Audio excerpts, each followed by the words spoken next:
Hey guys, welcome back to a brand new Ninjago video here on the channel. My name is TannerFishies. In today's video, we're going to be covering chapters 7, 8, and 9 of the Ninjago Skylor spin-off story known as Amber Spiral. You can find this story officially on LEGO's official website. That's where we are right now. And again, they've been releasing these chapters every week or so, 3 at a time. And this week, from what I can understand, we have the final 3 chapters. So this might be the last video that I make covering the Amber Spiral story, but I really enjoyed it so far, and I'm excited to get into parts 7, 8, and 9. For those of you guys that have not yet seen my earlier videos covering this story, I will leave a link to both of them down below in the description. We've made 2 videos on the series already, so once again, links down below in the description to those videos. Also, if you guys are not familiar with the story, this story is a maybe canon story to the Ninjago series. I'm not really sure if it is canon per se, but it does have some interesting storylines with Skylor and some interesting lore with her elemental power of Amber. So if you guys have not yet checked out this story, I'd recommend doing it. In today's video, I just want to go through these 3 chapters right here, these 3 final chapters,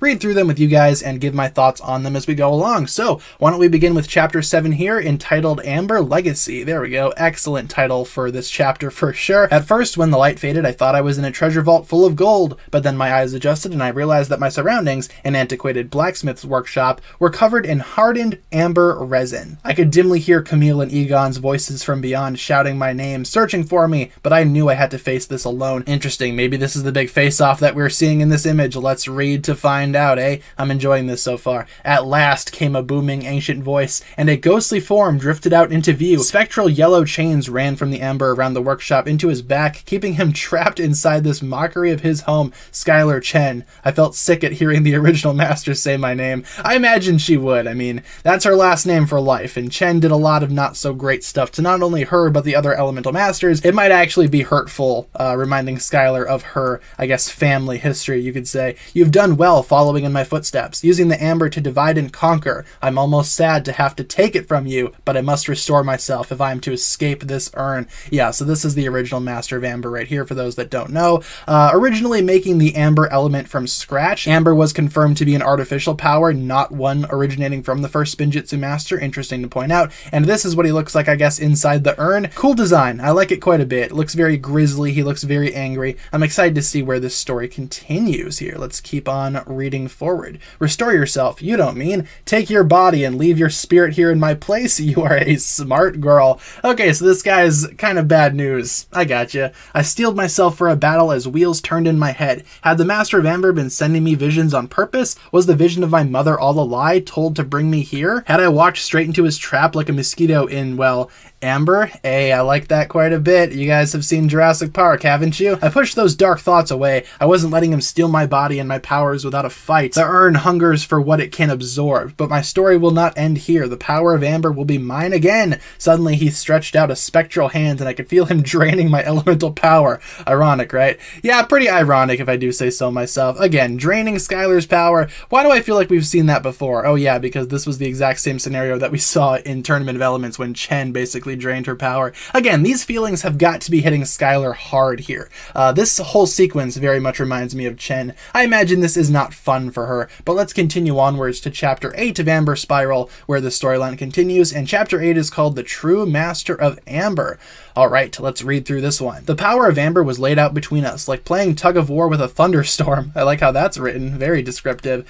This is the truest expression of power, taking it for yourself, he cackled. Nobody deserves power, it's all for the taking. That is what I created Amber for, and how I shall wield it again. Okay, I like that. Little motivation from the source itself as to why Amber was created. Again, we saw in previous chapters how the original Master of Amber was just kind of jealous and pretty much petty that other people were powered, but he wasn't. So he went out of his way to make a brand new element, basically confirming his feelings right here. I like how this connects to previous chapters. This storyline is written really well. I could feel the power slipping away from me, but something in those words cut deep. I don't believe that, I shouted back, pouring every last ounce of my will into drawing back my power. It's not about what people deserve, it's how we use what we have. You might have created Amber to steal power, but I want to use it to work with others. Unity, never jealousy. There you go. If you guys have seen Ninjago crystallize, I'm not going to be spoiling anything here, but these words do kind of play into Skylor's role in that story. I will just say that. You guys know that Skylor's in it, right? She was in the trailers and whatnot. I imagine that's not necessarily a spoiler. I won't really reveal what happens in the episodes, but yeah, unity,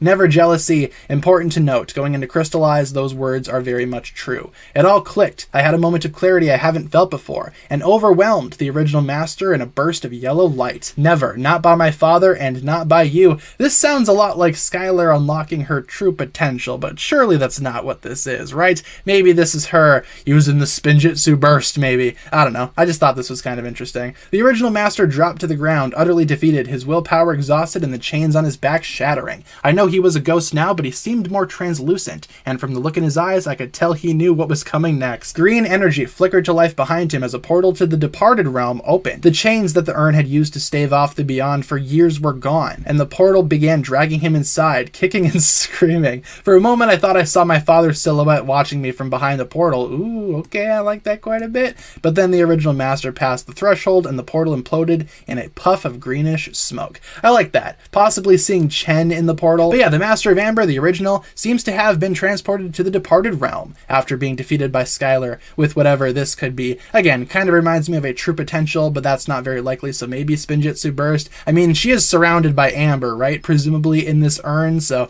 I don't know, maybe that's actually Amber, maybe this is Spinjitzu burst, but for Skylor, who knows? Let's continue onwards to chapter 9 of Amber Spiral, which is the last one that we have to talk about today, which of course is the epilogue. This is the final chapter right here, and let's read through it. Let's get going here. With the original master gone and no chains around me, I was freed back into my body, leaving me and Egon alone in the wreckage. I was disappointed to hear that Camille bolted with some of the artifacts. I mean, that does sound a lot like Camille, let's be real. Who could have seen that coming? No, possibly no one, right? Why would she do that? But I can deal with her betrayal later. Egon helped me collect up the other relics. I know a sub-basement beneath Borg Tower that would be perfect for these. There you go, Borg Tower. He was a little reluctant to hand back the Whirl Wand, alright? His choice of name, not mine. Worried that he was a fraud without it. There you go, character development. Back to the construction site. Without the wand, I'll never be anything but a fake. No, I assured him, you can be authentic, a real magician. I hope he follows my advice. As I look at the Urn of Enmity, I can't help thinking about what the Amber was created for. The original Master of Amber was obsessed with taking what wasn't his, and it sent him down a very lonely path, just like my father.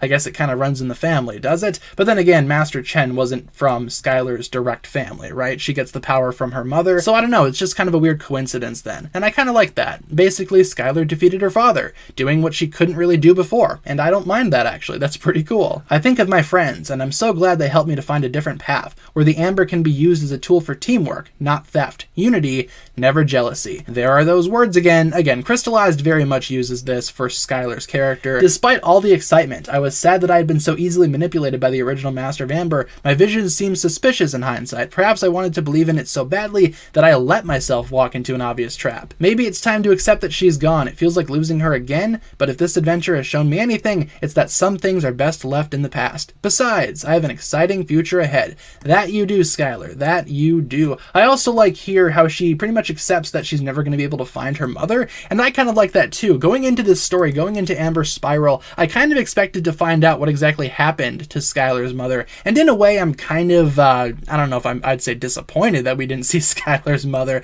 but I guess I was kind of expecting that to be the final arc of this storyline here, finally meeting Skylor's mother, but in a way, I'm okay with that. Like Skylor says here, it's not about finding her mother, it's about the adventure, and of course showcasing her future, confirming that she does indeed have an exciting future ahead, and I'm okay with that. That's not what the story was about. The story was not about finding her mother, it was about showing Skylor's future, and further establishing her as her own character, and I appreciate that quite a bit actually. These 3 chapters of Amber Spiral did a fantastic job at ending off the story for Skylor. I think that overall this storyline was a lot of fun to read. I'd recommend that you guys read it as well. One of Ninjago's biggest mysteries, that of course being who exactly Skylor's mother is and what exactly happened to her, that mystery may never be solved, but honestly, I'm okay with that. Again, the story is about Skylor, not her mother. Overall, it was very good. I would totally recommend it, and I thoroughly enjoyed reading it every step of the way. Thanks a lot for watching, guys. I will leave a link down below in the description once again to the first 2 parts of this storyline. If you guys have not heard my thoughts on the previous chapters just yet, link down below in the description to those videos. Thanks a lot for watching today's video, you guys. Leave a comment down below discussing what exactly you think about this story, and hopefully you enjoyed the video. If you did, be sure to like and subscribe, do all that fun stuff, and I will catch you guys again in the next video. Peace.